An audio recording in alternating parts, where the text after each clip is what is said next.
આગળ સમાચાર વડોદરાથી કે જ્યાં બોટકાંડ બાદ સફાળું જાગ્યું છે મહાનગરપાલિકાનું તંત્ર, જ્યાં વીએમસી સંચાલિત 4 અતિથિ ગૃહ બંધ કરવાનો નિર્ણય કરવામાં આવ્યો છે। આ અતિથિ ગૃહનું બાંધકામ જર્જરિત છે અને તેને જ કારણે આ નિર્ણય લેવામાં આવ્યો છે। ખાસ કરીને પ્રેમાનંદ હોલ પણ જર્જરિત છે અને તેને બંધ કરી દેવામાં આવ્યો છે। પ્રસંગોપાત અતિથિ ગૃહ બુક કરાવનારાઓની હાલત જો કે કફોડી બની રહી છે, કારણ કે બુકિંગ રદ કરાયેલા લોકો માટે કોર્પોરેશન વૈકલ્પિક વ્યવસ્થા કરે તેવી માંગ હવે તેઓ કરી રહ્યા છે।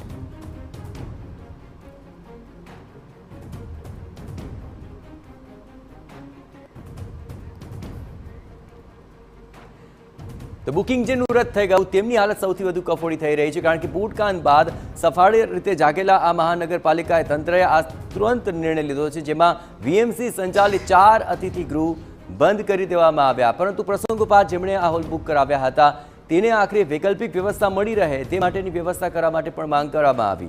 જોકે જે લોકોએ હોલ બુક કરાવ્યો હતો તેને હવે વૈકલ્પિક વ્યવસ્થાના ભાગરૂપે પણ આખરે અન્ય હોલ તરફ નજર દોડાવવી પડશે અને આખરે તેના માટે પણ જ્યારે વૈકલ્પિક વ્યવસ્થા થશે ત્યારબાદ તેમને રાહત મળશે, પરંતુ હાલ તો તેમના જે તમામ પ્રસંગો છે તે ખોરવાયા છે।